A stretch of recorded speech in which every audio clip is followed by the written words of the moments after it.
de ir a un próximo nivel de preparación, a un próximo nivel de educación teológica, a un próximo nivel de aprendizaje, de adiestramiento en las cosas del Señor.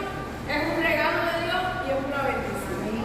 Entonces quiero comenzar dándole la bienvenida a Yordaine, a la Mari, a Alejandro, a Pastor, y dándole también la bienvenida a los que se van a conectar y van a tomar el curso en Facebook, en particular saludando a nuestra hermana, quítale el volumen si quiere a la campanita, saludando a nuestra hermana Patricia Pacheco, que va a estar con nosotros también estudiando y recibiendo el curso.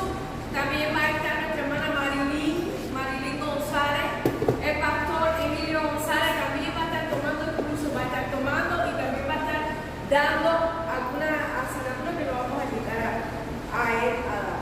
Quiero leer con ustedes el Salmo 65 para comenzar y que Dios nos bendiga y que nos diga todo lo que tiene para nosotros hoy. Amén. Salmo 65, importante traer la Biblia a esta clase porque siempre algo vamos a tener que hacer con ella. Tuya es la alabanza del Señor, oh Dios, y a ti se pagarán los votos. Tú oyes la oración, a ti vendrá toda carne. Las iniquidades prevalecen contra mí, mas nuestras rebeliones tú las perdonarás. Bienaventurado el que tú escogieres y atrajeres a ti, para que habiten tus atrios. Seremos saciados del bien de tu casa, de tu santo templo. Con tremendas cosas nos responderás tú en justicia, oh Dios de nuestra salvación. Esperanza de todos los términos de la tierra y de los más remotos confines del mar. Tú, el que afirma los montes con su poder, ceñido de valentía, el que sosiega el estruendo de los mares, el estruendo de sus ondas y el alboroto de las naciones. Por tanto, los habitantes de los fines de la tierra temen de tus maravillas. Tú haces alegrar las salidas de la mañana y de la tarde. Visitas la tierra y la riegas. En gran manera la enriqueces.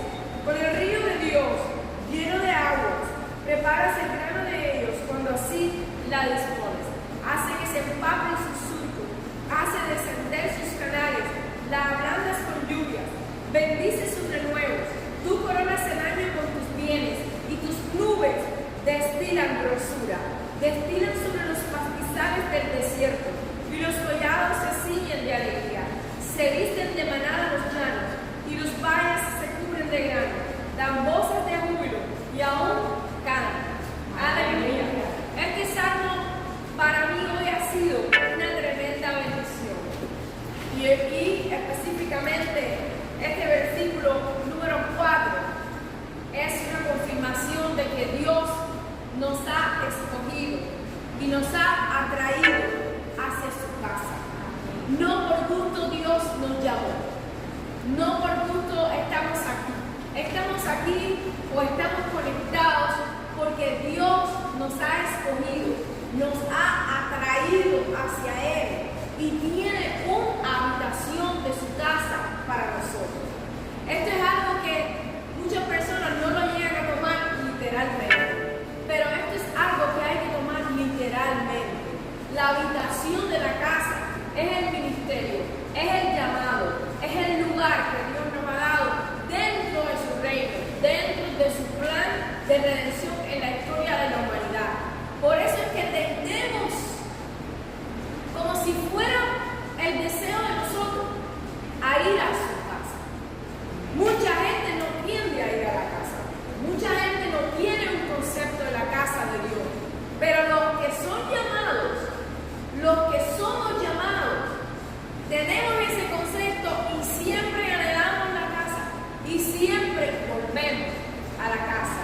Y definitivamente es por esto, porque Él nos ha dado la bienaventuranza de atraernos a Él para que habitemos en sus atrios.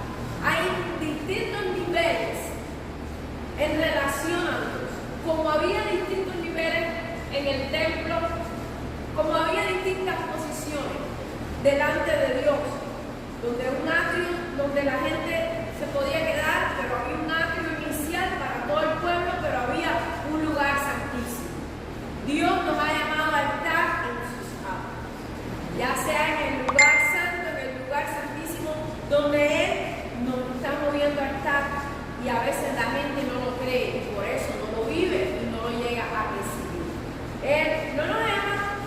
estemos afuera, para que seamos visitantes de la iglesia, que de vez en cuando dan un dinero y se sienten más o menos calmados.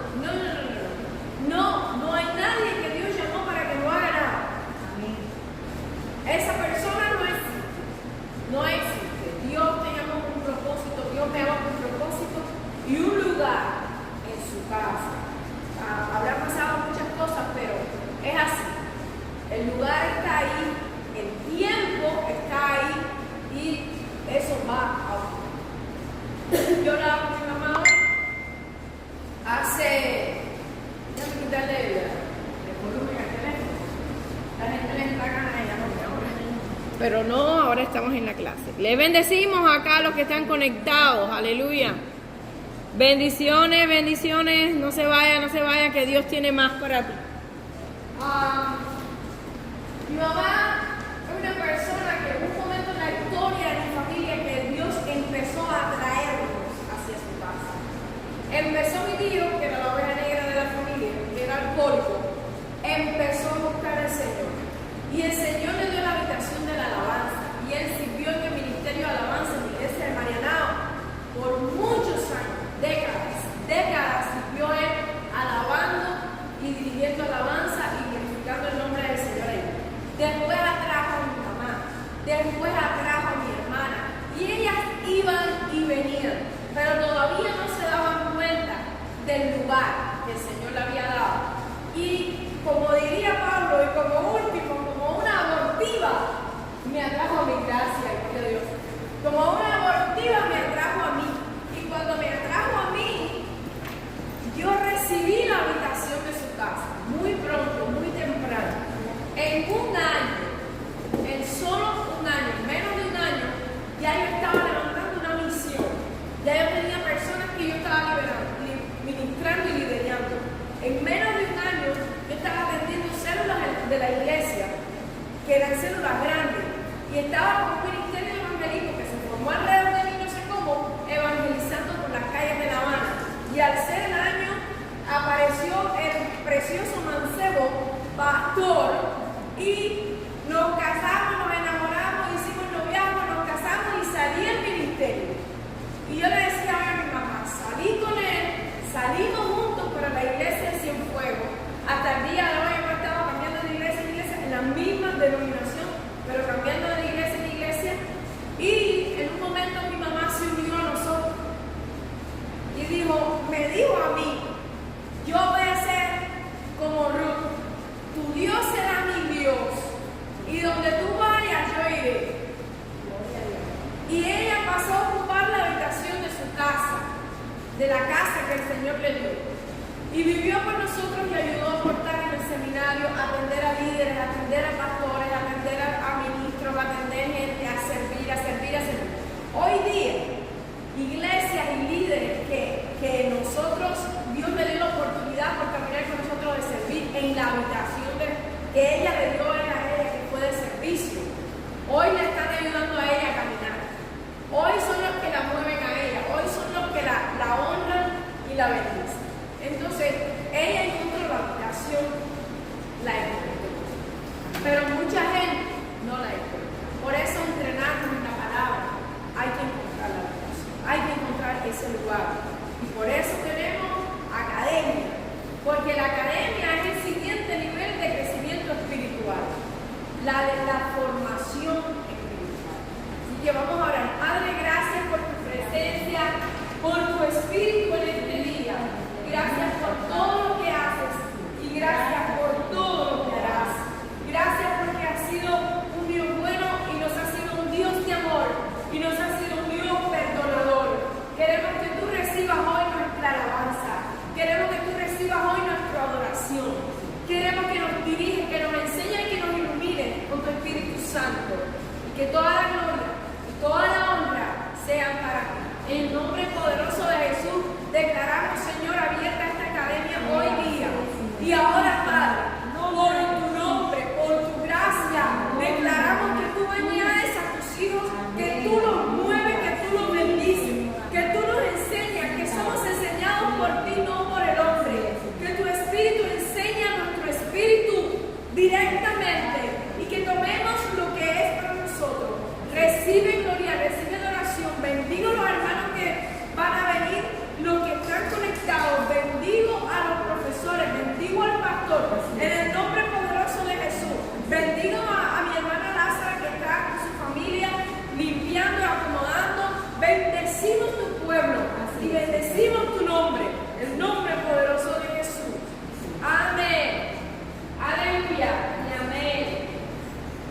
bendecimos, Señor. Bueno, le voy a presentar aquí, ya me lo unos cuantitos, el programa de estudio. Nosotros, le voy a enseñar un nudo. Nosotros soñamos un programa de estudio una vez. Ya. Soñamos un programa de estudio una vez, acostado en la cama, mirando para el techo. Y dijimos, este programa de estudio, qué lindo, un estudio por módulo, un estudio maravilloso. Y dijimos, este programa de estudio se va a llamar Didascalía. Bienvenida, Dari, ven para acá. Este programa de estudio se va a llamar Didascalía. Y empezamos a soñar con él. Y nunca pensamos lo que iba a suceder.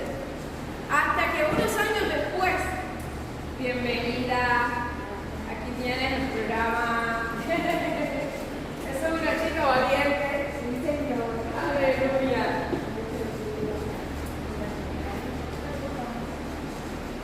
Tenemos aquí de todo. Polígrafo para empezar. Este programa de estudio se quedó ahí aparentemente. No fuimos a pensar nada de eso. Hasta que unos años después hizo falta. Y lo aplicamos, fundando el primer seminario de la iglesia metodista. Lo aplicamos. Dijimos, mira qué programa que teníamos. Lo aplicamos en el diplomado y ahí se continuó haciendo la enseñanza por módulo en la iglesia. Con esto te quiero decir que, aunque ustedes vean que somos pocos ahora, aunque hay algunos en internet y otros que se van a unir la semana que viene, yo sé que se van a unir porque son remolones, como yo. Entonces, no es que yo no sea remolona, pero este es un programa bien ambicioso, pero bien bueno. Primero, las asignaturas se las vamos a presentar ahora.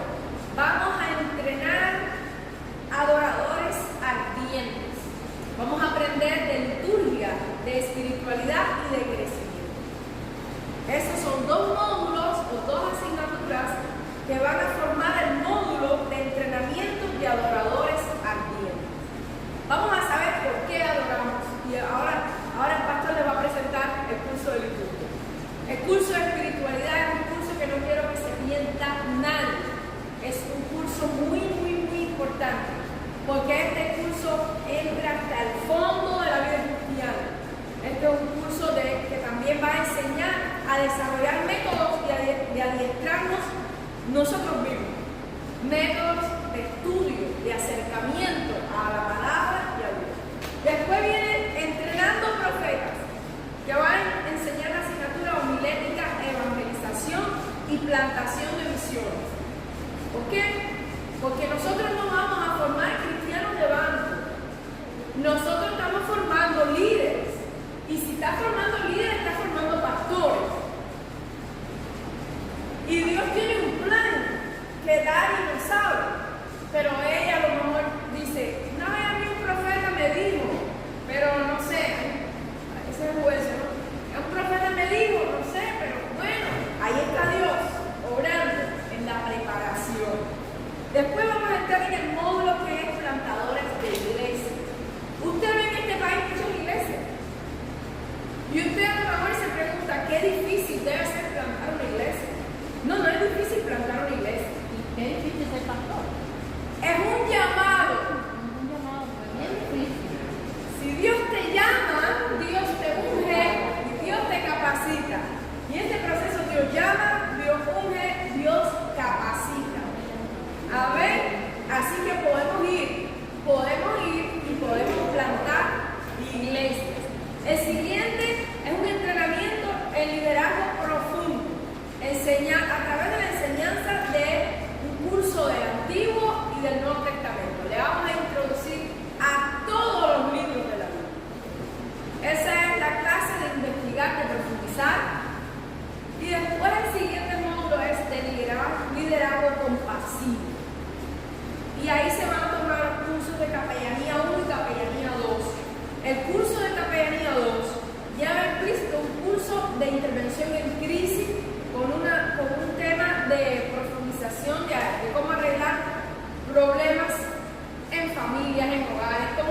Ahí hay también todas estas cosas. Bueno, allá arriba me salté con los profetas, me salté la homilética, la evangelización. La homilética es el arte de predicar, de proclamar, que también lo vamos a estar tomando. Evangelización y plantación de iglesia. En la capellanía hemos hecho una amistad con la compañía, con la Universidad CELA. El pastor de CELA, la CELA, es la que ha formado más capellanes en nuestra ciudad. Es una capellanía que no es para ir a buscar trabajo, aunque sirve si alguien la quiere aceptar y está dando un trabajo de capellán. Ahora particularmente que nadie quiere trabajar mucho, de pronto sirve. Pero el capellán es un tipo de persona que sirve en el ministerio de compasión. Puede ser en el que cuida a los enfermos en fase terminal. Estos son como un tipo de pastoral, un trabajo pastoral que se hace en los homes, pero también se hace con jóvenes, se hace con niños, se hace con adolescentes. Se usa el capellán para visitar los presos. Se hace en las cárceles, lleva especializaciones. Nosotros hace años. Ajá. Ahora lo vas a ver en teoría. Yo lo sabía.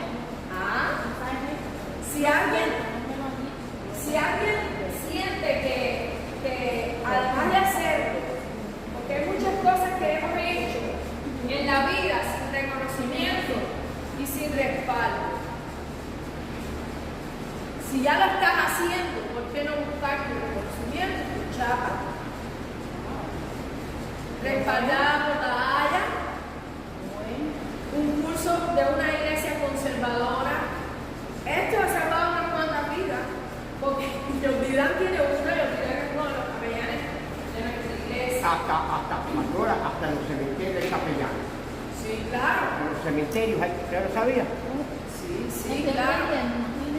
La capellanía se hace en todos los lugares. Usted va al cementerio capellanía a ver a un difunto por los motivos que sea, el capellán está ahí para orientarle. En los hospitales también están los salones para capellanía. Ahora, una cosa importante, nosotros le vamos a dar con autorización de CELA el curso INPE. La Universidad CELA nos va a reconocer a nosotros como profesores que le hemos enseñado eso, pero, obvio, eso tiene un precio, eso tiene otros pasos que hay que dar. Pero una vez que nosotros le hemos dado este curso, ustedes pueden ir con CELA y el director, el rector nos dijo, nosotros le vamos a reconocer los cursos, ya no van a tener que ir a tomarlos a otras partes, vayan haciendo su ahorrito, porque eso sí cuesta para comprar, para tener la chapa. Ya tomaron los cursos, me imagino, hay que pagar, yo pagué $700, 400 por cada curso. Y la chapa viene ya incluida, le dan los textos para que uno se lo quede, le dan los diplomas, todo eso se lo van a dar. El profesor me acreditó para darles todo eso, obvio, pero siempre hay que seguir el proceso y ellos me piden su chapa y él me dijo, no hay problema, incluso me dijo, cuando vayan a dar las clases, invíteme para yo, si tiene gente interesada también, para yo estar con ellos y que conozcan. Esa sería una membresía dentro de una asociación de capellanes que tiene su reconocimiento en la ciudad. La ciudad de Miami y el estado de la Florida son estados que reconocen la capellanía, que reconocen el ministerio del capellán, y yo creo que es muy bueno porque un capellán es un pastor de la puerta para afuera. ¿Ves? Por ejemplo, ahí te dan autoridad para administrar la Santa Cena. Ahí te dan autoridad para bautizar. Ahí te dan autoridad para casar.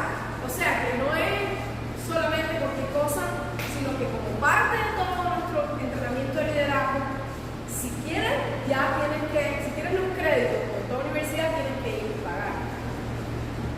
Llegar a todo eso a través de nuestra denominación, este es el primer paso.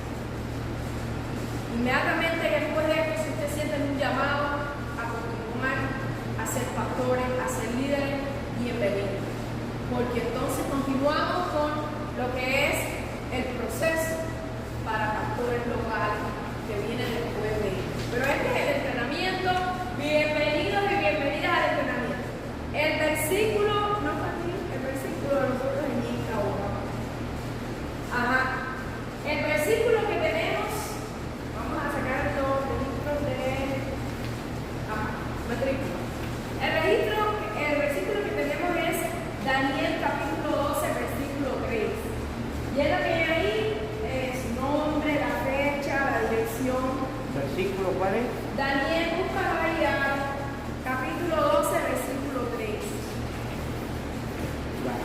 Léelo, que rápido léelo. La tecnología. Las asignaturas no las tienen que llenar, solamente llenan el encabezado. 3. Ahí lo tienen en la mente que leen. Ale, lo tienes ahí, yo lo voy a Ahora leer. lo voy a leer. Nuevo Testamento. 27. No.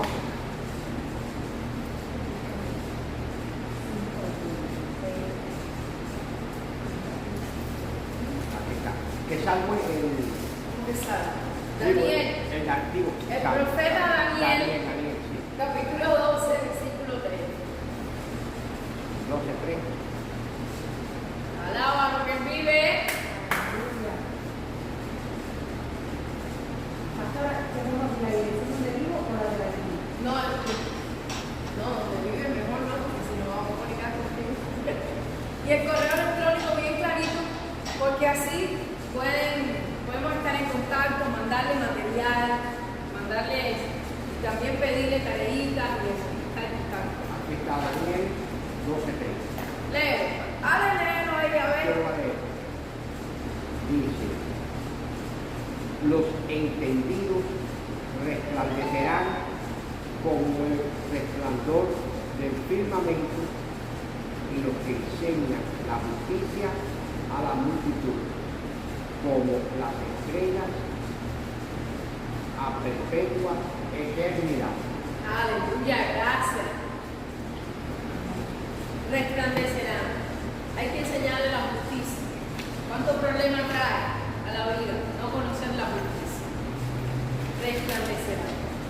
Resplandecerán los que enseñan como estrellas en el firmamento. Dios nos ha llamado. Una de las cosas que vamos a hacer siempre va a ser enseñar. Siempre vamos a estar enseñando. Como líderes, como siervos y siervas del Señor. Bueno, si cuando tengan la dirección, el nombre y todo, ya tienen eso lleno, préstamelo porque aquí su hoja de matrícula, yo les voy a echar en el texto de la ¿no le puse rayita? No. Ahí, a ver, un poquito ahí. Y el correo electrónico ahí. Ahora ya no tengo allá. Bien, vamos bien por ahí. Tengo un libro de texto que les voy a entregar hoy. Este es mi libro. Gracias, Dari. No sé quién lo tiene, quién no lo tiene. Está en Amazon. Este libro ahora mismo está ya registrado con nuestra librería.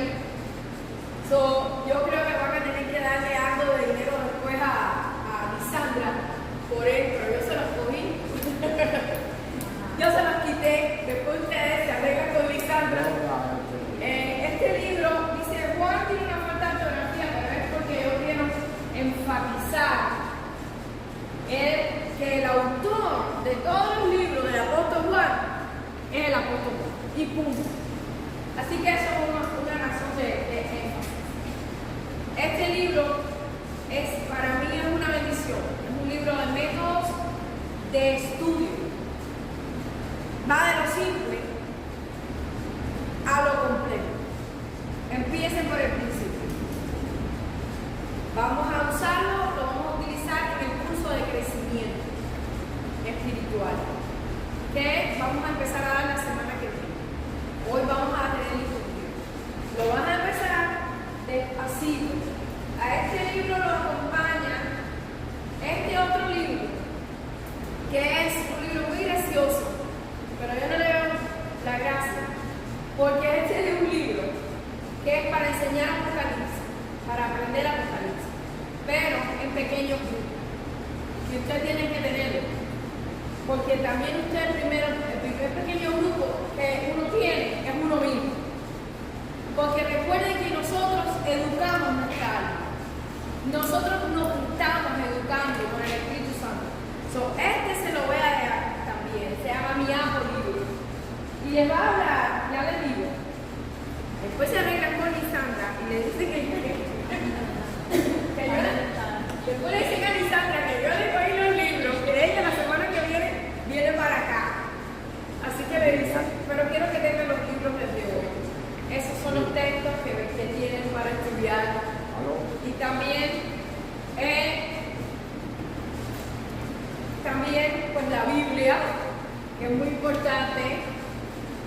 importante que la tengan ahí para estudiar. Yo no sé si Dari tiene Biblia. Ale, llévatelo para allá que estoy grabando el libro la clase.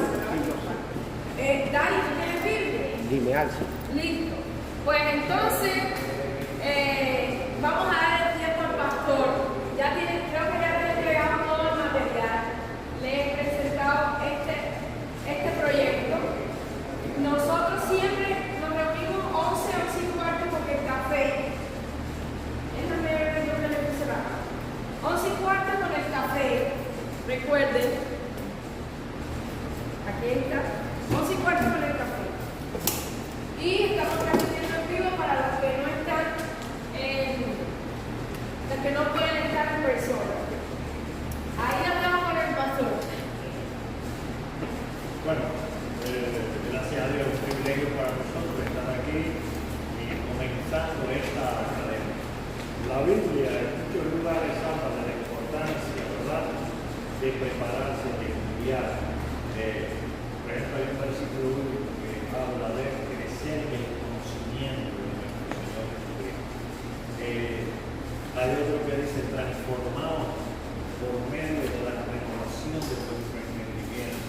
O sea, en muchas partes la palabra de Dios nos habla de profundizar en el conocimiento de las cosas de Dios, profundizar en el conocimiento de nuestro Señor Jesucristo. Aquí hay que hacer una salvedad porque hay muchas teorías, muchas opiniones. Hoy por hoy hay tantos cursos con tantas hipótesis, pero nosotros tratamos de estudiar la verdad. Nosotros tratamos de aprender a ver acerca de las cosas que son buenas, edificantes, restaurantes, aquellas cosas que son realmente verdad. Porque dentro de todo lo que se estudia en el mundo hay tantas hipótesis falsas, tantas ideas falsas, tantas cosas que no son. Ahora, es importante estudiar y profundizar en las cosas de Dios, porque Dios nos manda a crecer en todo esto. Queremos hacer algo, ¿verdad? Y comenzar con el primer curso para adoradores. Jesucristo dijo: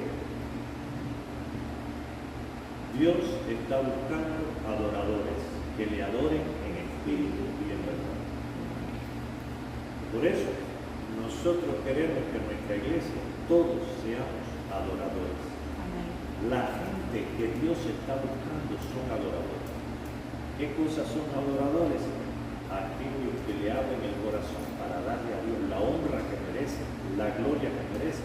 Amén. Y la adoración. Amén. El objetivo de este curso de liturgia, que vamos a comenzar con el curso de liturgia, el objetivo de este curso, ¿verdad?, es preparar a los líderes de la iglesia para que puedan dirigir cultos con el conocimiento adecuado y hacerlo para motivar a la iglesia a adorar al Rey, a adorar al Mejor. Ese es el objetivo, ¿verdad? Cómo dirigir un culto, cómo hacerlo en el mejor espíritu, cómo transmitir y motivar a la congregación a adorar al Rey de Reyes, al Señor de Señores. Ese es el objetivo del curso. Crear adoradores, crear adoradores. Ahora, cuando uno habla de liturgia, a veces la palabra liturgia resulta un poco, voy a decir, chocante. ¿En qué sentido? Que durante mucho tiempo la iglesia que las personas conocieron era una celebración de un culto y una liturgia muy fría, una liturgia muy rígida, una liturgia muy esquematizada que prácticamente no le permite al adorador abrirse para adorar a Dios en espíritu y en verdad. Por eso quiero comenzar este curso hablando un poco de la historia de la liturgia, ¿verdad? Aquí en este curso vamos a aprender a hacer un orden de culto. ¿Cómo hacer un orden de culto? Aunque hacerlo entre paréntesis, déjame decirle que nuestra liturgia es muy flexible. ¿Qué significa? Que como el objetivo es adorar a Dios en espíritu y en verdad, por supuesto, lo hacemos de tal modo que haya libertad. Libertad a la hora de adorar, libertad a la hora de leer la Biblia, liturgia, libertad a la hora de testificar, libertad a la hora de predicar. Por lo tanto, es una liturgia un poco flexible. Sin embargo, siempre tenemos que conocer el método, mejor método. ¿Por qué? Porque dice la Biblia, hacerlo todo decentemente y con orden. De tal manera que cuando va a haber un culto, debe haber un orden. Aunque haya flexibilidad, aunque haya libertad para el Espíritu Santo, aunque haya, por lo menos, debe haber un orden, debe haber orden en lo que estamos haciendo, porque a Dios le gusta el orden. Amén. Ahora, yo quiero comenzar hablando de esta introducción sobre la historia de la liturgia. Por supuesto, la historia de la liturgia se remonta a la ley de Moisés. Cuando Dios le dio la ley a Moisés para su pueblo, el pueblo que había sacado de Egipto, que estaba comenzando una nueva etapa, una nueva relación con Dios, una nueva organización en esa relación con Dios, el propio Dios a Moisés le dio varios rituales. Por ejemplo, el ritual de la consagración de los sacerdotes. Ahí está escrito en la ley de Moisés. El ritual del sacrificio. Como Jesucristo no había venido todavía a derramar su sangre para pagar nuestros pecados, entonces Dios puso algo alternativo que era el ritual del sacrificio, donde se sacrificaba un cordero. Bueno, había diferentes tipos de sacrificio, pero ahí había un ritual para el sacrificio. Y también estaba el ritual de las fiestas. Y uno dice, bueno, una fiesta, sí. Date cuenta que cuando se lee el Antiguo Testamento, Dios estableció fiestas para celebrar las bendiciones de Dios. Ahí está incluso Pentecostés, que era una fiesta de celebrar las cosechas, darle gracias a Dios por las cosechas que Dios le había dado. Y era una fiesta que duraba hasta 7 días. Era fiesta, ¿verdad? Agradeciéndole a Dios, glorificando a Dios, y eran días de fiesta. Y como en la fiesta del Pentecostés había otras fiestas. Así que la liturgia en el Antiguo Testamento tenía ceremonia de consagración, tenía el ritual del sacrificio y también tenía fiestas de celebración por las bendiciones de Dios. Y de alguna manera, esas tres características de un ritual están presentes o deben estar presentes en todo ritual. ¿Y por qué hablo de ritual y hablo de liturgia? Bueno, son dos palabras. La palabra liturgia viene del griego, pero la palabra liturgia abarca más que el ritual del orden de culto de la iglesia. Por ejemplo, la palabra liturgia abarca incluso los símbolos, abarca el adorno del templo, los colores de los paños que se ponen en el templo. Bueno, nosotros ya hemos quitado la mayoría de los púlpitos que se usan en el templo, pero había unos paños que se ponían encima de los púlpitos y los colores de esos paños, que son un símbolo, los colores, eso no es, ¿verdad? Eso, o sea, todo eso es parte de la liturgia. Los diferentes adornos que se ponen, que debe tener un sentido, los adornos que se ponen, todo eso es parte de la liturgia. Incluso hay iglesias que hasta se visten, usan vestimenta, lo mismo el sacerdote, el pastor, y los que ministran se ponen una vestimenta que también es parte de la liturgia. Así que la liturgia abarca más que el mismo orden del culto, pero a nosotros lo que nos interesa es el orden del culto. Eso es lo que nos interesa. Ahora, ya habíamos visto que en el Antiguo Testamento habían esos tres elementos fundamentales, ¿verdad? Que estaban las ceremonias de consagración, estaban los rituales del sacrificio y estaban las fiestas o celebraciones por agradecer a Dios. Posteriormente, cuando el pueblo de Israel, el pueblo hebreo se esparció que ya todo el mundo no podía venir al templo porque vivían en lugares distintos del templo, y posteriormente se hicieron lo que se llama la sinagoga. Por ejemplo, si alguien vivía en Capernaum, a decir un nombre, ¿verdad? A 100 kilómetros de donde estaba el templo, pues allí en Capernaum había una sinagoga donde se podían reunir y leer la palabra de Dios, orar, cantar. Eso era parte de la vida de los judíos, ¿verdad? De los israelitas. Entonces allí también se fomentaba otro tipo de liturgia, otro tipo de celebración, ¿verdad? Otro orden, porque una cosa era en el templo y otra cosa era en la sinagoga. En el templo se hacían sacrificios, en la sinagoga no se podían hacer sacrificios.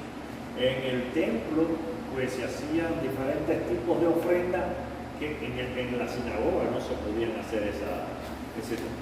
Por lo tanto, ahí fue una liturgia, vamos a decir, más sencilla, algo más práctico, más personal, lo que se hacía en la sinagoga. Sin embargo, realmente se hacían oraciones, lectura de la Biblia, comentario de la Biblia. Recuerden, cuando estamos hablando de la Biblia, pensando en la sinagoga, estamos hablando del Antiguo Testamento.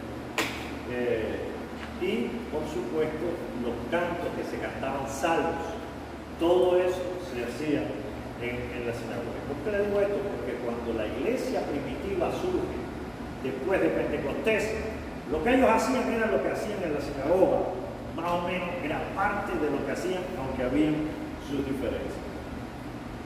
Ahora, la liturgia cristiana, cuando surge el cristianismo por Pentecostés, vamos a decir, llegó el día de Pentecostés, y ustedes conocen la historia. Pedro se para, predica, hace un gran sermón, vienen, se convierte en 3.000 personas, se bautizan las 3.000 personas. Ya el bautismo que hizo Pedro y los apóstoles en ese momento con esas 3.000 personas era algo totalmente nuevo, porque Juan el Bautista había bautizado, pero los apóstoles, el bautismo cristiano era diferente al bautismo de Juan. El bautismo de Juan era un bautismo de arrepentimiento. El bautismo cristiano era un bautismo que implicaba arrepentimiento, pero implicaba nueva vida. Entonces tenía un elemento diferente. Así que todo lo que se estaba haciendo era nuevo. No había nada escrito. Lo único que ellos tenían para hacer ese ritual y para hacer esa ceremonia era lo que Jesús le había enseñado, el espíritu que Jesús le había transmitido. De tal manera que todo ese, cuando uno va al Nuevo Testamento, el libro de los Hechos, lo que encontramos era nuevo. Era como hacer un trillo en la selva. No había camino. Ellos estaban haciendo el camino. Ellos estaban haciendo la manera en que debían adorar a Dios, la manera en que debían servir a Dios cuando se reunían.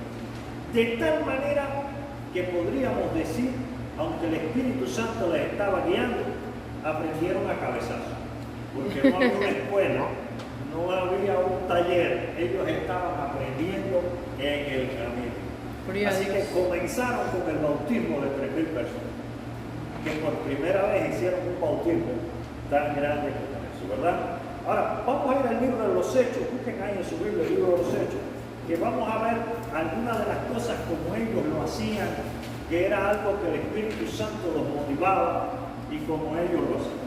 Primeramente vamos a ver en el libro de los Hechos, capítulo 20, versículo 9. Hechos, capítulo 20, versículo 9. A ver, el primero que lo encuentre me lo lea.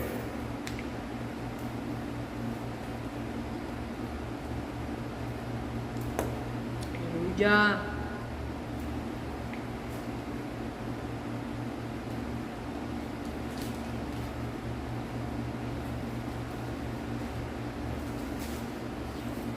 Se te perdió los Hechos. Ay, a mí esta Biblia es nueva y no. Eso, ¿qué capítulo es? 9:24. Hechos, capítulo 20, Aquí. versículo 9. El 9.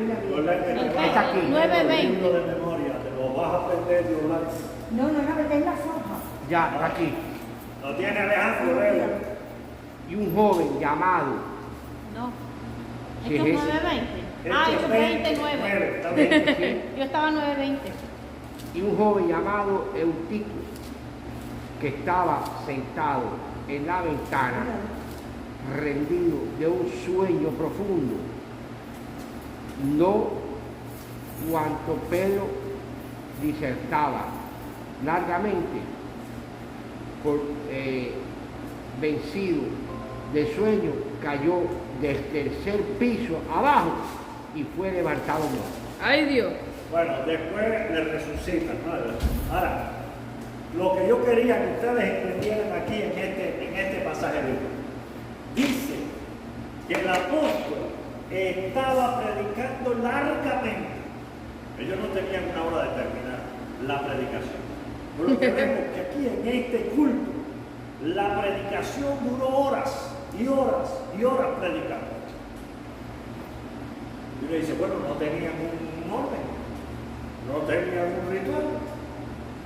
¿Cómo es eso que predicó tantas horas que uno que estaba sentado en la ventana en un tercer piso ahí se quedó dormido? ¡Pa! Y ¡pa! Se cayó. Dios mío. ¿Dónde estaba el orden? La liturgia, ¿dónde estaba? No tenía liturgia. Ahora, ¿cómo comenzó este culto? Vamos a ver en ese mismo capítulo, el versículo 7. El 7. En el primer día de la semana, reunidos los discípulos para partir el pan, Pablo les enseñaba, habiendo de salir al día siguiente, y alargó el discurso hasta la medianoche. Wow. Y había muchas lámparas en el aposento alto donde estaban reunidos. Mire usted, el culto comenzó con una cena. Déjenme decirle esto, que esto es interesantísimo esto. Los primeros cultos cristianos eran una cena. O sea, cuando leemos los primeros acontecimientos, los apóstoles iban al templo a predicar. Pero en el templo de Jerusalén de aquella época, el primer siglo, que era el llamado templo de Herodes, otro día vamos a hablar del templo, que hubo varios templos en la historia, que fueron destruidos y reconstruidos. El templo en tiempos de Jesús era el templo de Herodes. Ahora, el templo de Herodes tenía 3 cercas. La primera cerca podían entrar cualquier persona. Le llamaban el atrio de los gentiles. Ahí, ¿qué significa? Que cualquier persona que quería llevar una ofrenda al templo podía entrar. Pero después, si una persona no era judío o era israelita, no podía pasar de la primera cerca. Podía entrar la primera cerca, pero no la segunda. Ahora, la segunda cerca se llamaba el atrio de las mujeres. Las mujeres, si era una mujer judía, una mujer hebrea, una mujer israelita, podía pasar la primera cerca y podía pasar la segunda cerca. Pero después de la segunda, la tercera, las mujeres no podían pasar. La tercera cerca, que era la que llegaba al patio donde estaba el templo, solo podían entrar los hombres israelitas. Entonces, cuando los apóstoles iban a predicar allí, los que estaban allí en el pórtico de Salomón, que dice la Biblia, los que estaban en el pórtico de Salomón, que era parte de la cerca de adentro, eran israelitas, hombres. O sea, que ellos le estaban predicando a nosotros. Ahora, ellos no se quedaban allí. Cuando ellos salían de allí, que predicaban en el templo, dice que la iglesia se reunía en las casas. Y en las casas sí estaban las mujeres, los niños, los gentiles, los que eran judíos, los que no eran judíos. Todo el mundo se reunía en las casas, los cristianos se reunían en las casas. Ahora, ¿cómo era el culto en esa casa? Era una comida. Preparaban una comida, se reunían, comían, y en esa reunión ellos alababan a Dios en esa comida, ellos predicaban el Evangelio, las enseñanzas de Jesús, y allí adoraban a Dios. Era una comida, los cultos eran una comida, y lo hacían en las casas. Ahora, después que habían comido, al final del culto, entonces tomaban la Santa Cena. Tomaban un pan como hizo Jesús, lo partían, coman todos de esto. Y todo el mundo tenía que tomar un pedacito del mismo pan. Y después tomaban una copa, decían, beban todo esto. Y todo el mundo tomaba de la misma copa. Entonces, los primeros cultos cristianos eran una cena. Se hacían generalmente alrededor de una mesa.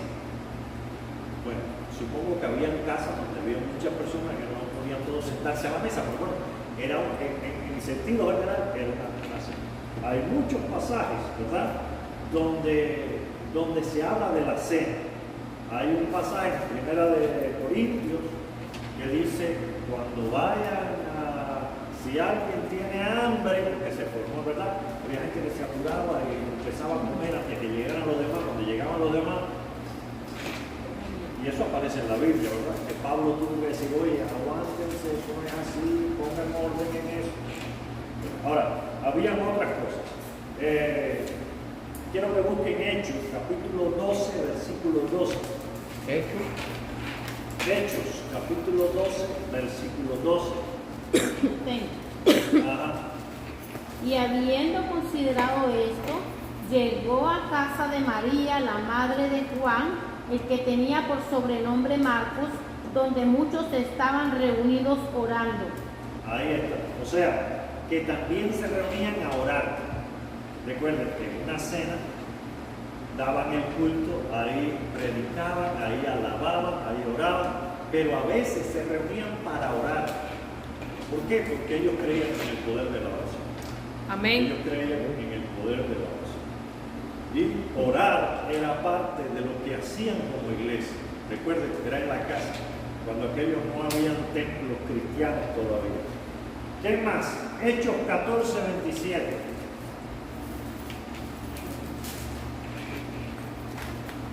Aleluya.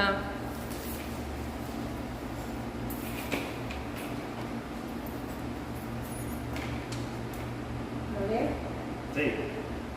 Y habiendo llegado y reunido a la iglesia, refirieron cuán grandes cosas había hecho Dios con ellos y cómo había abierto la puerta de la fe a los gentiles. Amén. Aleluya. O sea, habiendo llegado, ahí llegaron a una casa también, ¿verdad? Ellos se reunían, la iglesia se reunía en una casa. ¿Qué es lo que hicieron? Reunieron a la iglesia y testificaron. Comenzaron a contar las cosas que Dios había hecho, las bendiciones que Dios había traído, cómo habían personas que se estaban convirtiendo al Evangelio. O sea, que recuerden, cenaban juntos, tomaban la cena del Señor, predicaban, oraban y también testificaban, ¿verdad? Aleluya. Testificaban de lo que Dios estaba haciendo. O sea, todas esas cosas que iban surgiendo espontáneamente fueron formando parte de un ritual. Con el tiempo se fue elaborando un ritual con todas las experiencias que ellos estaban teniendo, ¿verdad? Aleluya. Se fue formando un ritual con la oración, un ritual con el testimonio, un ritual con la predicación, un ritual con la cena del Señor. Todo esto fue haciéndose como un ritual, como una liturgia, Pastor, que fue incorporada. no, y yo siempre he dicho que la iglesia primitiva crece porque en aquel momento no había nada de comunicación con nadie. Entonces lo único que había era la palabra y los testimonios. Bajo esas circunstancias, porque acuérdense que no había nada, no había teléfono, no había cámara, no había nada que podía decir, quedó plasmado. Lo único que quedaba plasmado era que lo que Dios hacía con cada uno de ellos. Y eso fue, como digo yo, fue uniendo el tejido y los eslabones para crear la iglesia, porque eso fue la realidad de la iglesia primitiva. Sí, claro, el tema del crecimiento es muy interesante, Sí, pero fue así. realmente todas esas personas que se convirtieron ¿Sí? tenían lo que nosotros podríamos llamar un background. O sea, Ajá. tenían cierta creencia en Dios, tenían, incluso algunos conocían profecía, algunos creían en que vendría un Mesías. Ellos tenían cierta relación con Dios. Cuando surge el mensaje de Pedro, inspirado en el Espíritu Santo, y la predicación de los apóstoles, más que habían señales, porque cuando ellos caminaban por la calle, dice que le ponían enfermos, y al pasar ellos los enfermos sanaban. O sea, pasaban muchas cosas, ¿verdad? Todo aquello, más el background que tenía ese pueblo, Exactamente. eso le motivó. Bueno, quiero un versículo bíblico más. Primera de Corintios 14:26. Vamos a la Primera de Corintios 14:26. Ya. 14:26. ¿Qué hay pues, hermanos? Cuando os reunís, cada uno de vosotros tiene salmo, tiene doctrina, tiene lengua, tiene revelación, tiene interpretación. Hágase todo para edificación. Amén. Bueno, ya aquí han pasado algunos años. Y en todo aquello, el ritual de la iglesia, vamos a llamarle, ya había profecía, había salmos, o sea, cantantes, personas que querían cantar. Aleluya. Y en la iglesia de Corinto, tal parece que no había un orden. Que se paraba uno y cantaba, y se paraba otro y profetizaba, y se paraba Y danzaba, otro y danzaba. y predicaba, y se paraba otro y danzaba. Estaba el fuego ardiendo. Había de todo lo bueno, pero no había amor.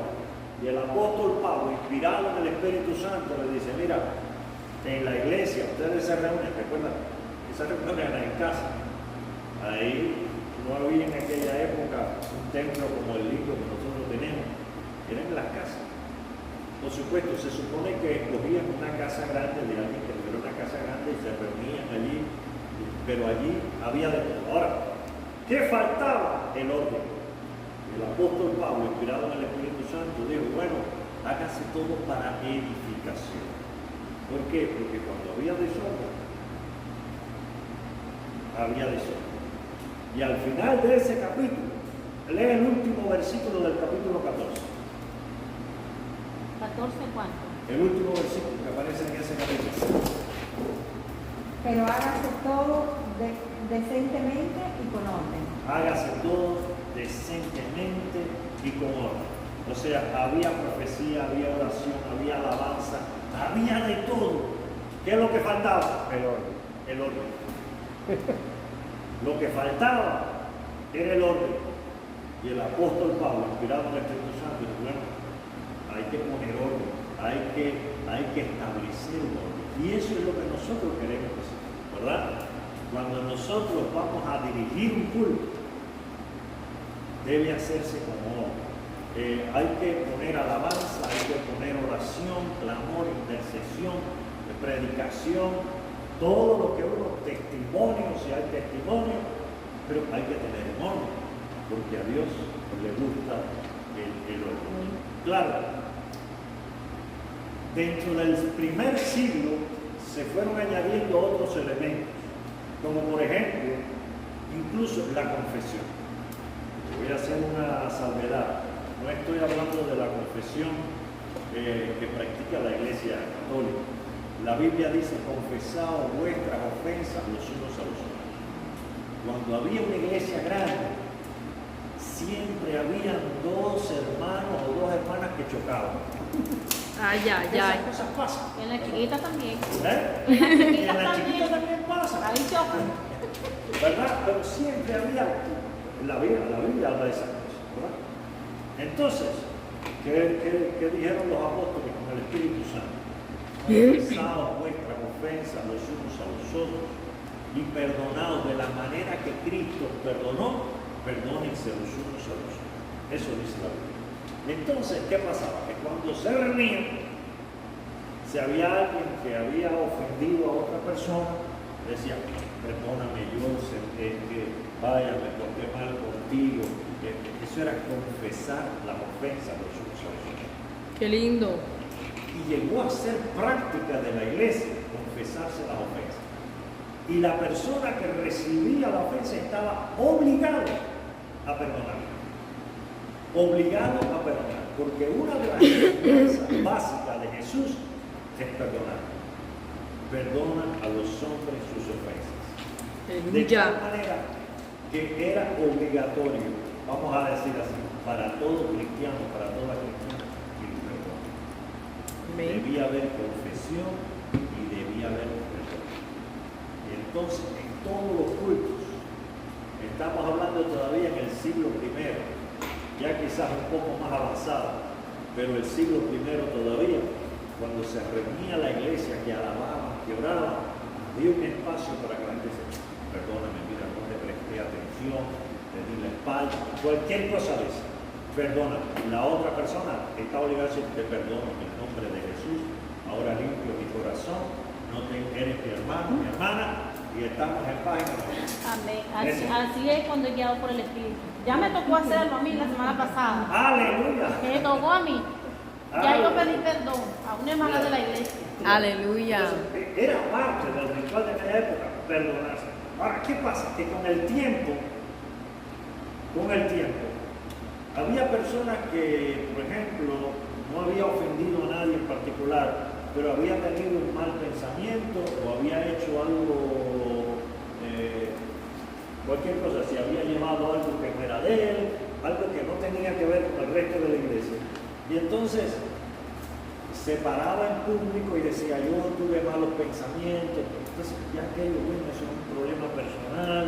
Entonces, ya no está en la Biblia, pero lo voy a decir, llegó el momento que, bueno, mira eso, preséntaselo a Dios. No tienes que estar diciendo aquí en público, no tienes que estar aquí frente al resto de la iglesia que tú tuviste malos pensamientos o que tú te llevaste algo que no era tuyo. Eso, ponte a cuenta con Dios, pídele perdón a Dios, arrepiéntete delante de la presencia de Dios y quita eso de tu vida.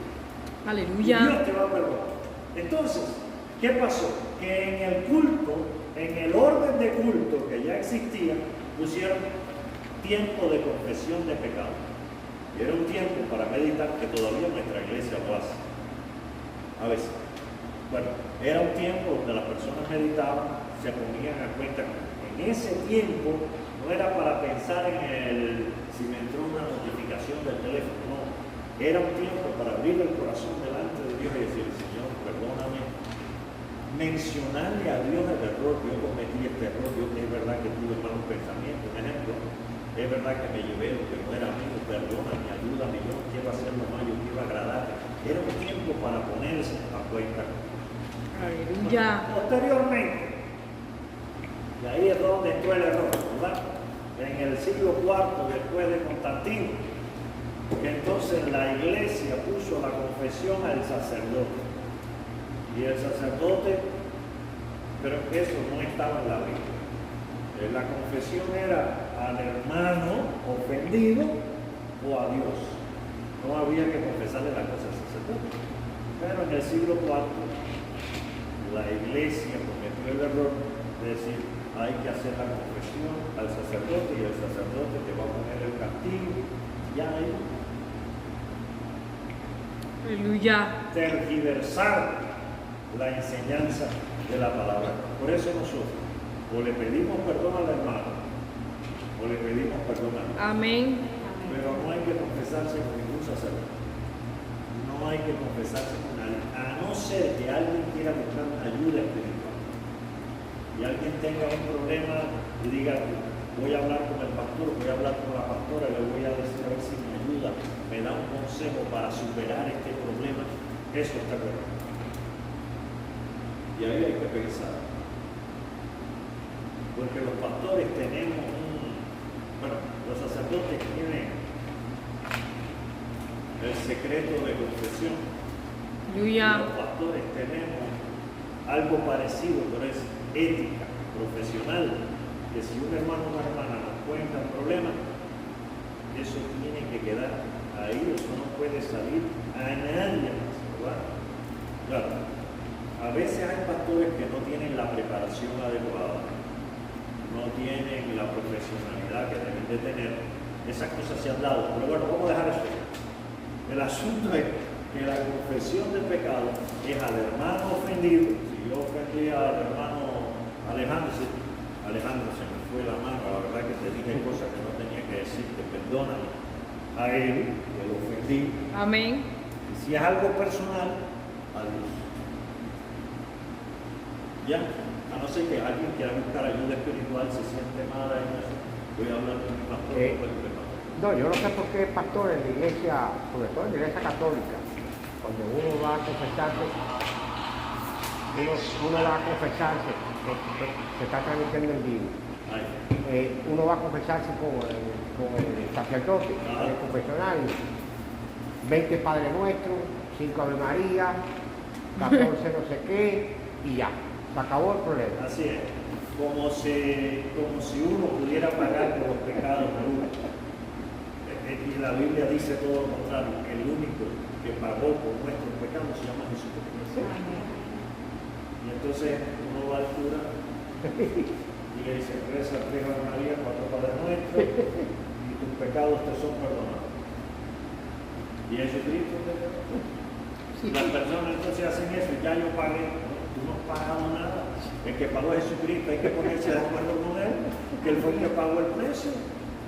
Aleluya, gloria a Dios. Bueno, un elemento más que surgió en el siglo I. Recuerden, ya en el siglo I, cuando se le puso orden a todo eso, había oración, había cantos, había palabra, había profecía, había de todos esos elementos, confesión de pecado, y otro es el saludo. El apóstol Pablo dice, salúdense con ósculo santo. Y fue una práctica de la iglesia que en aquel tiempo no se usaba, ¿verdad? El ósculo es el beso, que los hermanos y las hermanas cuando terminaban un culto se besaban, ¿verdad? Un beso santo, por eso es ósculo santo. No era un beso malintencionado, César. Bueno, nosotros aquí antes de la pandemia, a mitad del culto nos levantábamos y nos besábamos, nos abrazábamos todos. Hasta que llegó la pandemia y se acabó el tema, pero La pandemia rompió todo.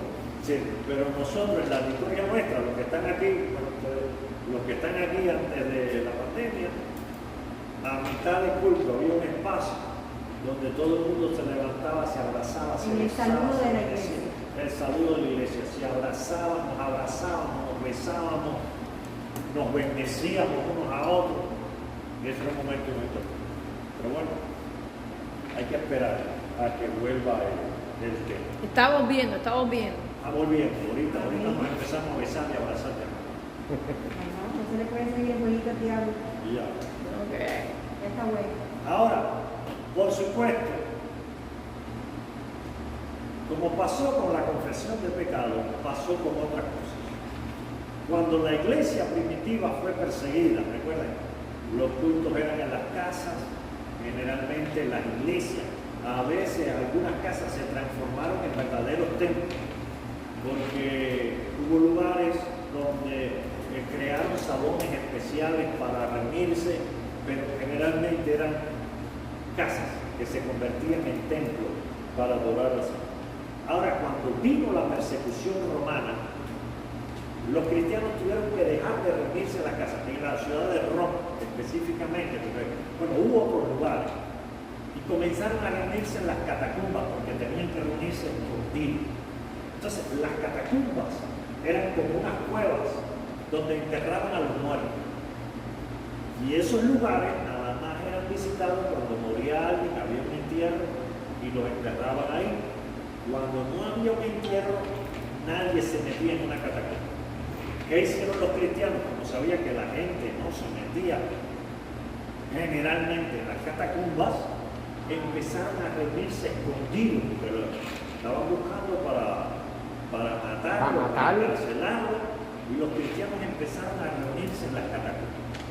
En esas catacumbas, donde ellos se reunían escondidos para adorar a Dios y para hacer su culto, habían incluso allí enterrados cristianos que habían muerto por causa de Jesucristo.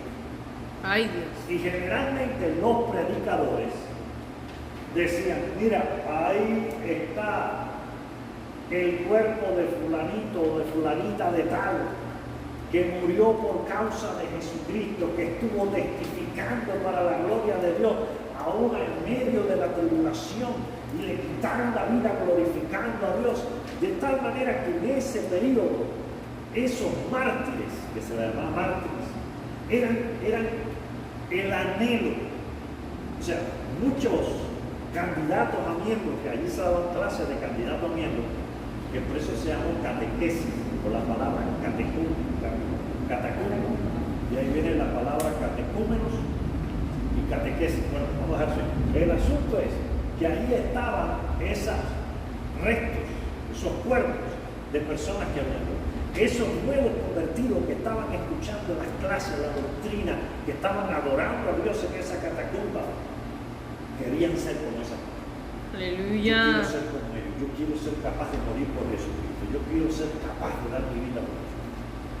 Ahí incluso un poema muy famoso, que yo no me sé el poema, pero sé la historia, de un cristiano llamado Marciano, que lo llevaron al circo romano. Y en el circo hacían un espectáculo con los cristianos, sobre todo en tiempos de Nerón. Y echaron al cristiano a la arena del circo romano. Y el emperador le dijo: te vamos a soltar los leones, a no ser que reniegues de Jesucristo. A no ser que reniegues de Jesucristo, mando a soltar los leones. Porque Nerón había acusado a los cristianos de haberle dado candela a Roma. Bueno, esa es otra historia. El asunto es que el mismo Nerón le había dado candela a una parte de Roma y después le echó la culpa a los cristianos para matar a los cristianos. Y entonces el poema dice así, bueno, la historia del poema dice que se llamaba Marciano. El cristiano le dijo, miró a Nerón y le dijo: Nerón, si me acusan de ser un incendiario, te diré que soy inocente. Pero si me acusan de ser cristiano, te diré que soy culpable. Y para demostrarte que soy cristiano, en vez de odiarte, yo te perdono. Te perdono, Nerón, yo te perdono. Y Nerón manda a soltar los leones. Y los leones vienen avanzándose, acercándose a Marciano, y Marciano le sigue diciendo: yo te perdono, Nerón, te perdono. Los leones saltan sobre Marciano, comienzan a destrozar a Marciano. Y mientras Marciano tuvo abierto, estuvo diciendo: te perdono, Nerón, en el nombre de Jesucristo, te perdono, hasta que perdió la vida. Hombres como esos, y hubo mujeres también, eran los que estaban en las catacumbas. Aleluya. Y cuando hacían los cultos en las catacumbas, los predicadores, los pastores que quedaban, las pastoras en aquel tiempo, decían: mira, ahí está Marciano, que murió glorificado. Aleluya. Hay la historia de una madre con sus hijos que la pusieron allí en la arena para soltarle a los leones. Le dijeron: si no reniega de Jesucristo, soltamos los leones, le van a matar a sus hijos, le van a matar a sus hijos. La madre le dijo a sus hijos: vamos a alabar al rey, que hoy cenaremos con el rey. Aleluya. Gloria a Dios. Comenzaron a cantar salmos y cantar alabanzas al Señor. Y los leones los mataron a todos. Allí estaban, en las catacumbas esas. Y entonces los predicadores decían: mira, ahí está fulana. Y ahí están los niños que murieron alabando a Dios mientras los leones los destrozaban. Entonces, ¿qué pasó? Eso era una bendición, pero con el tiempo, cuando ya pudieron salir de las catacumbas y volverse a reunir en las casas, como no tenían los cuerpos, empezaron a poner pinturas o hacer esculturas de los mártires para sentirse acompañados por Dios. Y ahí entró la idolatría. Esto pone a pensar una cosa tan sublime, algo tan lindo como el testimonio de los mártires por Jesucristo, luego se convirtió en idolatría. Porque al pasar el tiempo, entonces empezaron a hacer esto. Y al pasar el tiempo, empezaron a pedirle: ay, tú que estás cerca de Jesucristo allá en el cielo, ayúdame, dile a Jesús. Ahí se formó el tema de la idolatría. Ya cayeron en contradicción con lo que la palabra de Dios dice, ¿verdad? No te harás imagen ni semejanza de lo que está en el cielo, ni en la tierra, ni debajo de la tierra. ¿Qué problema con la idolatría? Ujú. A Dios se le adora en espíritu y en verdad. A Dios se le adora en espíritu y en verdad. Ahí vino después de Constantino un problema serio. Porque cuando llegó Constantino, que fue una bendición para la iglesia Constantino. Porque recuerden, la iglesia estaba perseguida por el Imperio Romano. Pero a pesar de la persecución, a pesar de los leones, a pesar del martirio, a pesar de que le daban candela, la iglesia crecía y crecía.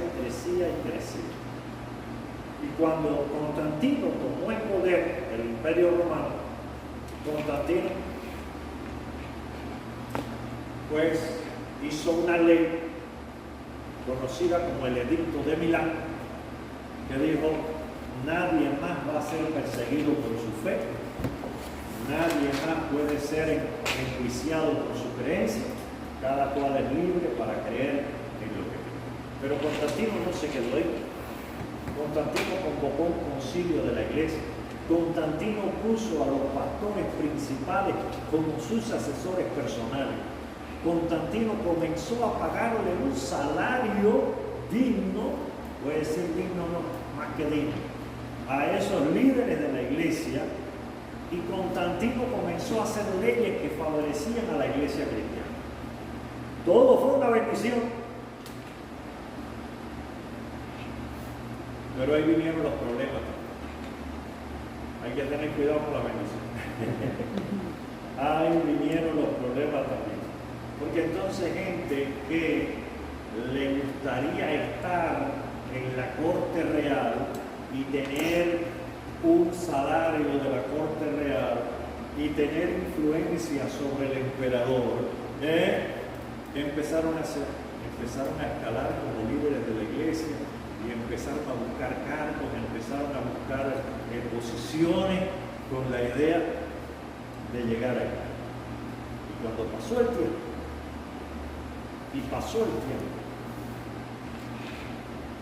sucedió que la cúpula de la iglesia se fue llenando de gente que no tenía el interés de predicar el evangelio y de adorar a Dios, tenía otros intereses. Tenía intereses monetarios, intereses de posición, intereses, etcétera, etcétera. Así fue como la iglesia y los concilios.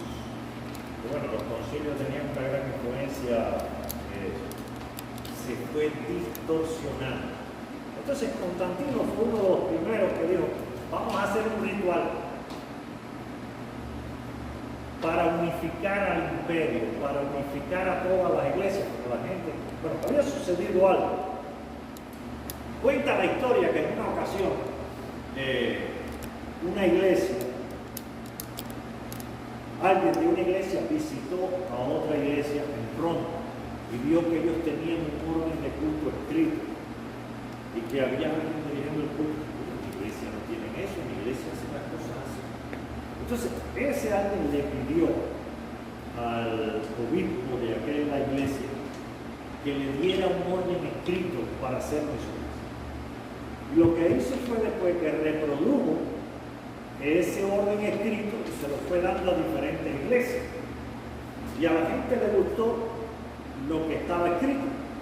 Y así, bueno, ya habían, porque primeramente no había nada escrito, la gente tenía el culto por costumbre sin haber nada escrito. Cuando llegó Constantino, dijo: bueno, vamos a buscar un solo modelo y que todas las iglesias tengan ese modelo. Y así Constantino trató de hacer un modelo que había regiones que tenían algunas diferencias, pero era casi lo mismo. Posteriormente, en el siglo VI, un papa llamado Gregorio dijo: vamos a unificar ahora, y mandó a hacer un ritual para unificar todo lo ritual. Imagínate, ya todo era estricto, todo tenía que ser exactamente como estaba escrito en un papel. Nadie podía salirse del papel. Posteriormente, otro papa llamado Inocencio dijo: hay que hacer este orden de culto, esta liturgia, en latín, no importa si tú estás en Cuba, en Estados Unidos, pero Ay, por Dios. ejemplo, no se ve describir tu cosa. No importa dónde tú estás, hay que hacer esta misa en latín y el que no la haga así, candela. Así no fue. Candela para la Santa Inquisición. Imagínate que en la inmensa mayoría del mundo conocido en aquella época nadie sabía latín. Donde único se hablaba latín era en el Vaticano ya. Eso es otra historia. Pero bueno, entonces la gente iba a un templo, a la iglesia, estamos hablando ya del año 1000, después de Cristo. La gente iba a un templo, ahí se paraba un sacerdote a hacer un ritual en latín.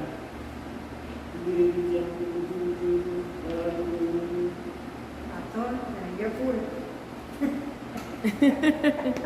Nadie entendía nada.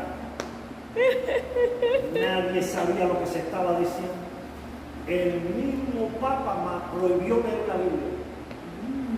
Solo se podía leer en latín en el templo. No. La gente en la casa no podía leer la Biblia, prohibido, so pena de muerte. No, y otra cosa, pastor, hay que agregar, hasta el Concilio Vaticano II, los sacerdotes no podían mirarle la cara a los feligreses. Era frente al crucificado, hasta el Concilio Vaticano II en el 62, estaban frente al crucificado, de espaldas a los demás. O sea que nadie le veía la cara. Esa es otra. Hasta que se viraron. Pero el Concilio Vaticano II fue un producto a largo plazo de la Reforma Protestante. Por Porque supuesto. ahí hay que resaltar la Reforma Protestante en el siglo XVI. Hasta la Reforma Protestante, eso era así. Sí. La misa en latín, solo se podía leer la Biblia el sacerdote en latín. Y frente a Había Cristo. sacerdotes que no sabían La latín. espalda a los demás. Nadie le veía la cara a los curas. Nadie. Por eso mismo no se sabía ni lo que estaban hablando. No, hombre, no. No, La gente pero estaba perdida. no, y de espalda a los demás, a los feligreses, estaban de espalda. Es que estaban mirando al crucificado, más nada, al Cristo muerto. Ya, y era una liturgia que todavía, aunque ya la hacen en diferentes idiomas, a partir de Vaticano II, Sí. ya una de las cosas que hizo Vaticano II ¿Sí? fue que las iglesias católicas pueden traducir el ritual Exactamente. a los diferentes idiomas en el mundo. Sin embargo, es el mismo ritual. Y todo domingo el sacerdote hace el Es lo mismo mismo. ritual, palabra por palabra. Solo cambia la homilía. Es lo único que cambia. Todo lo demás es lo mismo. Una letanía. El Kyrie eleison, el susupona, el todo, la letanía, todo lo mismo. Ahora, en el siglo XVI, Martín Lutero, cuando hace la Reforma Protestante, recuerden que toda la liturgia del mundo era la misma. Martín Lutero, cuando logra independizarse del Papa, que logran independizarse del Papa, luego surgen otros reformadores que logran quitarle la hegemonía al Papa, porque el Papa era el emperador del mundo. Sí. Él era el emperador del mundo, el que mandaba en el mundo era el Papa. Literalmente. Los reyes tenían que arrodillarse delante del Papa y pedirle permiso. Los reyes.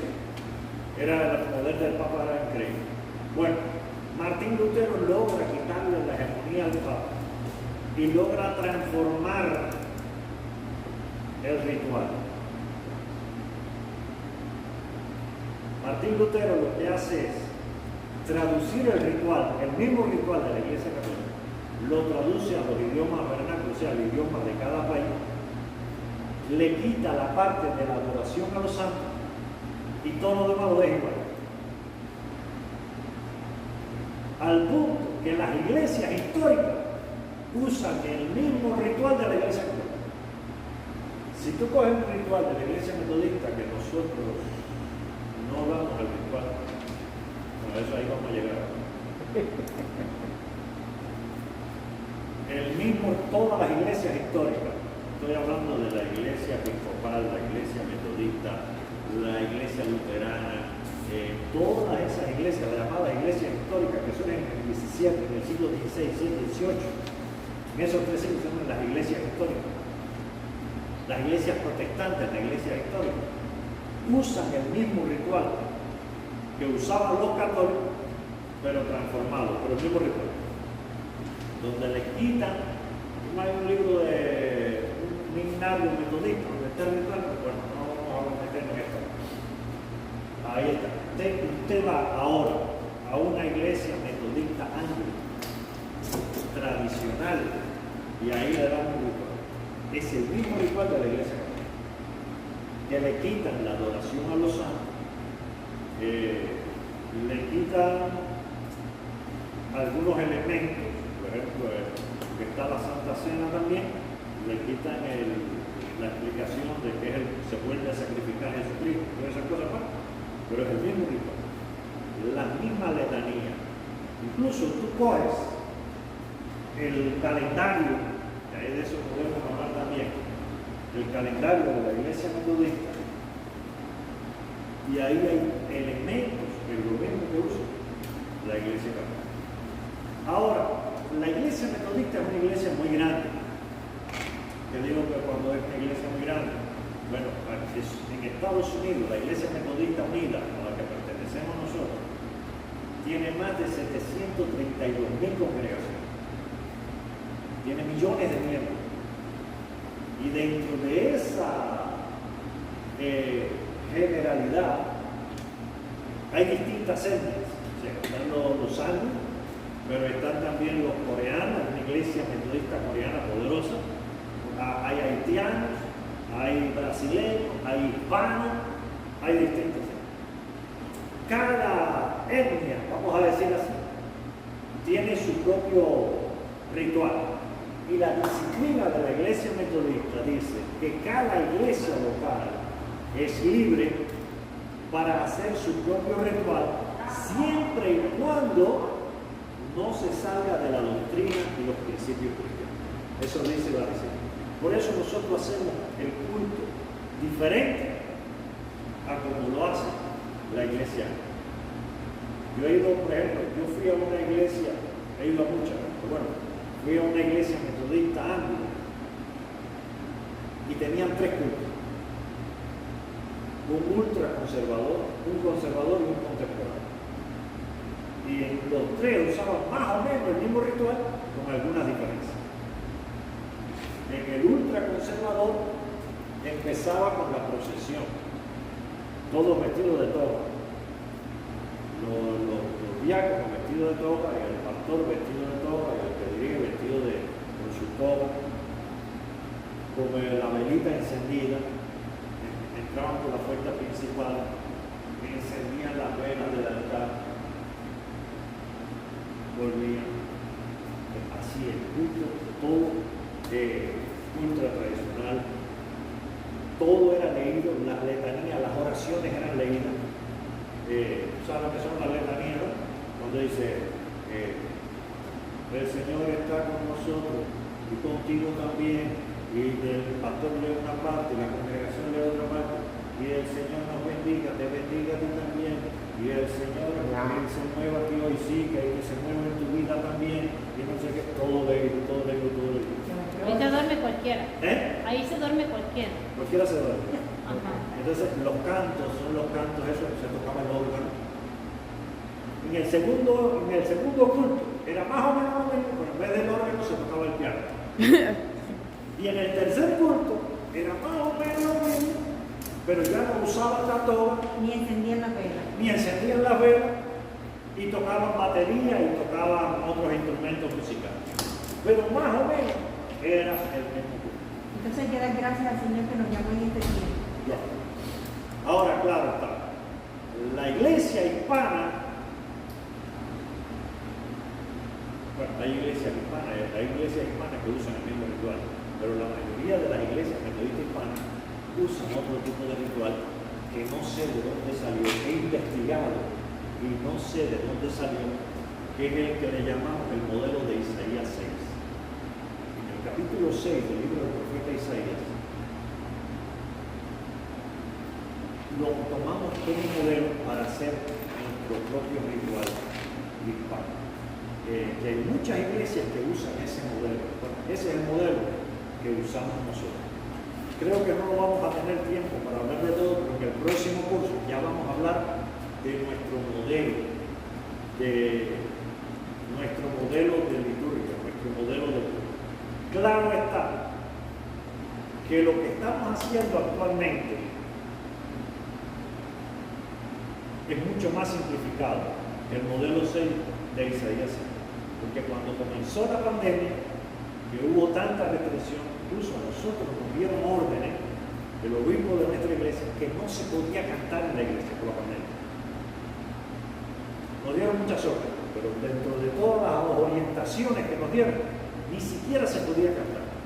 Pero todavía hay iglesias metodistas, sobre todo anglos, que no se reúnen, solo tienen los cultos por fe, todavía no se reúnen. Y las que se están reuniendo, hay muchas que no cantan, porque está prohibido cantar, porque eso puede transmitir el virus. Bueno, Yo reprenda el espíritu de frieza, porque por ahí se mete el espíritu de frieza. Por ahí se va enfriando la persona, si ya no canta, si ya no ora así con la libertad, por ahí se va metiendo. Por ahí. no es para nadie un secreto, y yo he conversado con muchísimos pastores en estos días, en estos tiempos. He hablado con muchísimos pastores, imagínense, con toda la relación con todos los pastores, y a todas las iglesias le ha pasado lo mismo. Una parte de la membresía, el libro de la pandemia se fue y no ha vuelto. No, y pastor, y hay una Ahí está cosa. Alejandro que regresó, ¿verdad? Y como Alejandro estuvo cerrado, 3 meses fue. Como 3 meses. 3 meses estuvo cerrado. Pero nunca dejé de Pero congregar. Alejandro estaba ahí. Y nada más que No. se vacunó, ahí está Alejandro. Exactamente. No, y otra cosa, pastor, que nos habló algo aquí de la iglesia primitiva, de la iglesia de aquel tiempo. Hay una iglesia que hay un amigo mío que la frecuenta aquí, que es la iglesia ortodoxa, Ah, donde ellos tienen íconos, sí. imágenes. Una vez le pregunté, ¿qué es lo que es eso? Yo son íconos, porque la verdadera iglesia era mía, la ortodoxa, dicen ellos. Porque dice que ahí fue la iglesia que fundó Cristo. Eso lo dicen toda la... La ortodoxa, es la iglesia ortodoxa. Aleluya. Bueno, lo cierto es que nosotros usamos el modelo de Isaías 6, que ya son casi Amén. la 1 de la tarde, Ajá. y eso, pero es un modelo mucho más sencillo que el ritual, que recuerden que viene de la iglesia católica que hizo la iglesia protestante, que nosotros creemos que a Dios se le adora en espíritu y en verdad. Amén. Creemos que el ritual debe ser flexible.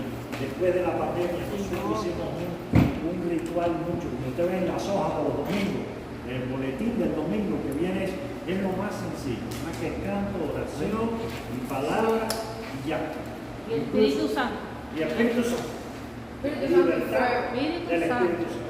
Que nos guíe. Lo demás se lo dejamos. Ahora, el próximo sábado vamos a entrar de lleno en el modelo litúrgico de nuestra iglesia. Vamos a entrar de lleno en el modelo de Isaías 6, que es el modelo. Ya con eso, cuando terminen el curso, ya los quiero ver parados dirigiendo el culto ahí. Amén. Amén. Amén. Seguro que sí. ¿Cuántos Seguro dicen que sí. amén? Amén. Claro que sí. Nuestra iglesia siempre han dirigido los miembros de la iglesia. Siempre. Solo ahora En la en pandemia, este periodo de que pandemia, se bajaron los cantantes. nos pidieron que nos mantuviéramos nosotros allá arriba. Yo creo que fue bueno para cuidar, para no traer, ¿sabes? Necesidad que trajera o que nosotros trajéramos, porque todos éramos tan necesarios y no querían que nadie se... Entonces por el distanciamiento. Perdóname, me faltó, ¿hay alguna pregunta que me faltó esa parte? ¿Hay alguna pregunta o algo que quieran hacer acerca de la liturgia? Que se me olvidó esa parte de la cosa. No, todo estuvo muy bien. Entonces, Gloria a Dios. No, como parte de la presentación de este curso, la tercera clase, o sea, la que viene, no, pero la otra, vamos a ver cómo va a ser de computación, porque vamos a ver cómo utilizar el Word o los programas de computación para organizar el culto, para hacer el orden de culto, como ese papelito que le damos los domingos, la liturgia, o sea, para que ya él entre en eso le vamos a dar también cómo hacer lo que es la social media, las redes sociales, cómo entrar, cómo poder dar like, cómo poder compartir, cómo poder tener las reuniones de Zoom, cómo entrar a todo eso para tenerlo todo bien clarito. Pero eso va a ser una de las clases de liturgia, porque liturgia es servicio, es el servicio, todo lo que forma parte de lo que ofrecemos. Si se pones a ver, liturgia es la asignatura para mí que le da forma al producto de la iglesia, ¿verdad? Porque lo que ofrecemos, por eso a veces tenemos tanto cuidado que usted verá que no salgan errores ahí, como que no salgan errores muy garrafales, porque no es lo que se está saliendo, publicando para el mundo, es lo que se está ofreciendo para Dios. O sea, estamos tirando para arriba, para adelante, para los lados. Entonces, no queremos que una liturgia parta desde la posición del que está dirigiendo un disparate. Una persona que vaya a leer un texto bíblico tiene que repasarlo, tiene que saberlo, tiene que saber leer, ¿ves? Porque mínimo tiene que saber leer, porque si va a parar a dirigir y va a leer, y tiene que conocer que después de Jehová viene va, porque Jehová es el nombre completo de Dios, algo tiene que saber. Entonces, la liturgia es el producto, se pone a ver, que nosotros ofrecemos también como iglesia, cómo funciona. Parte de nuestra liturgia, yo le hacía siempre a Dari, le dije el otro día, Dari, te veo vestida con alas de ángel y todo. ¿Por qué Daniela lo hace? Porque las manifestaciones artísticas son parte hoy de la liturgia. Las manifestaciones, la danza es parte de la liturgia. El canto, que es una manifestación artística, es parte de la liturgia. La dramatización que ustedes ven que los niños vienen y hacen es parte de la liturgia. Todo lo que hacemos en el culto es parte de la liturgia. Ahora, la proyección del culto es parte de la liturgia. El hecho de ponerlo en el Facebook, que esa es la habitación de nuestro hermano Alejandro, que gracias a Dios le ha dado vida, eso es parte de la liturgia. El que está ahí arriba, Danielito, poniendo una canción y otra canción, eso debe funcionar perfecto. Eso no estaba funcionando perfecto por lo que hemos estado pasando, porque muchas veces el canto no se lo he podido poner dentro del sistema, el sistema no funciona, pero nos estamos renovando, pero normalmente el Easy Worship es el programa que está transmitiendo las canciones, las lecturas bíblicas, y allí detrás, aunque no lo ve la gente, hay un niño, un adolescente, que esto es tarea para los jóvenes y los teenagers, porque ellos son los que manejan bien esto, ellos son los que mejor saben estar ahí arriba también. Ellos muchas veces les gusta estar en una intimidad, aparte de los viejos, y allá arriba está perfecto para estar aparte de los viejos. Los jóvenes por turno, los jóvenes deben programarse. ¿Por qué? Porque el joven participa de la adoración a Dios. Entonces, todo esto da junto. Desde que yo traigo una hojita así, ya esa hojita pasó por un proceso de oración, de análisis, de quién cumplió años, qué testimonio vamos a ponerle, qué anuncio le vamos a poner, hasta que el niño que está ahí arriba transmitiendo sabe qué canción va a poner, la lectura, él agarra esa hojita y el tema del culto, si es un día, porque tenemos también énfasis, el pastor hablaba del calendario, sí pastor, ponlo ya, énfasis, yo lo apagué el aire acondicionado, después te explico, porque están dando demasiado ruido y no están oyendo a los que están por el Facebook. Entonces digo, bueno, vamos a pasar un poquito de calor, pero ya lo puedes poner. Entonces, el énfasis de cada mes es importante. Por ejemplo, si es el mes de los padres, celebramos a Dios Padre, la verdad, celebramos a nuestro Padre Celestial y recordamos a los padres en los detalles, los días especiales. ¿Cuál es? El 4 de julio no hacemos fiesta, ni el 26 de julio, ni la Revolución Cubana. Hacemos fiestas litúrgicas, que son fiestas que están fechas, que están escritas en el calendario, y fiestas sociales que tienen que ver con la familia, que tienen que ver con el matrimonio, como el Día del Amor, las madres, los padres, ¿verdad? Ya viene el Día de los Padres, creo. Ajá, ahora viene el Día de los Padres. No hacemos fiestas como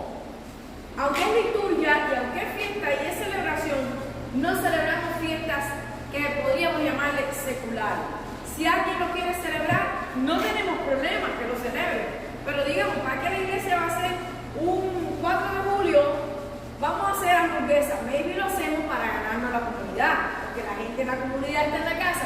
Bueno, ya eso entra dentro del área de evangelismo. Ya eso no está dentro del área de liturgia. Y es muy importante saber que como parte de la liturgia, la iglesia está estructurada. Y también vamos a estudiar administración y estructura de la iglesia. Tenemos una estructura. Cada uno tiene su habitación, su responsabilidad y sus cosas. Bueno, me alegro que hemos estado aquí unidos. Han pasado varios hermanos. Ahí vi a Patricia Pacheco, nuestra hermana Patricia, una hermana excepcional, pero está viviendo lejos, anda por Nueva York, pero gracias a Dios ella es muy apegada y querida por nosotros. Y estaba por ahí Irene también, y sé que otros se van a unir, pero gracias a Dios porque este ha sido un gran comienzo. Amén. Amén. Y siempre queremos terminar el tiempo porque los malos maestros son los que te dicen que terminen a la 1 y se meten hasta la 3. Y después le echan la culpa al Espíritu Santo. Que esto es fácil porque el Espíritu Santo no se va a defender. Pero nosotros decimos la 1 y es la 1. Empezamos a 11:15 y terminamos a la 1 y porque también tenemos que compartirlo y tenemos que almorzar. Y por eso damos gracias a Dios porque la Sarita hoy nos trajo el almuerzo. Gracias. Y gracias a Dios por Darifel. Yo pienso, Dari, tú ves a Daniela el tamaño que tiene. La otra vez que dimos curso aquí, venían niños pequeños, ella era mucho más pequeña y ellos juegan ahí. Quiere decir que tú puedes continuar tu curso y tus niñas son bienvenidas y son una bendición. Cuando ellas vengan, ellas tienen ahí, a ellos les encanta eso ahí porque eso es de ellas. Ellas ya los separaron para ellas.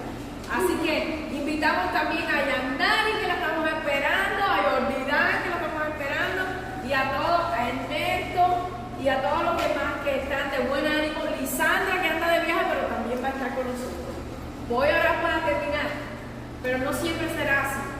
Las otras veces van a orar ustedes. ¿Ok?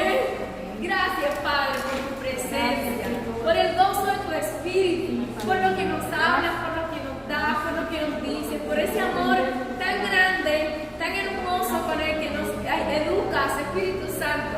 Recibe adoración, recibe alabanza, recibe la gratitud de nuestros corazones por este día, por nuestros hermanos, por lo que haces y por lo que harás. Ahora, Padre, al entregar este tiempo de este día glorioso y declarar abierta nuestra academia, abierta para los que pueden estar conectados y los que pueden estar presentes, Señor, te damos gloria, te damos honra y te decimos, contamos contigo. Y también te decimos, cuenta con nosotros, porque sabemos que tú cuentas con nosotros, Padre Celestial. Ahora bendecimos estos alimentos, bendecimos las manos que lo han preparado, a nuestra hermana Lázara, Visito, Daniela, Danielito, su familia. Te pedimos tu fortaleza y tu presencia con ellos. Y Dios mío, bendecimos aquí los representados, las niñas de Darifel.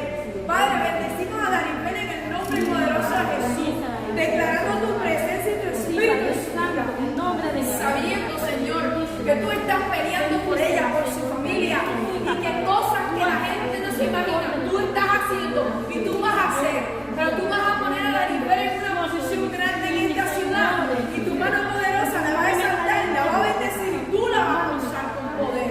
Bendecimos sus niñas y bendecimos, Dios mío, si toma control de la operación de nuestra hermana. Le damos gracias, Padre, porque tú estás obrando en la vida de Yoslaine, y ella va a ser, Dios mío, la decana del curso en el Facebook, y sabemos que tú la vas a usar, que tú la vas a bendecir de manera especial. Bendecimos a Daniela, Danielito, bendecimos también a Ale, nuestro hermano querido Ale, a su amado perrito, lo bendecimos al tiempito y declaramos tu presencia. Ahora te pedimos, Señor, bendice a nuestra iglesia, prepáranos para el día de mañana, día de adorarte, día de glorificarte. Gracias te damos en el nombre poderoso de Jesús. Bendice. Amén. Amén. Aleluya.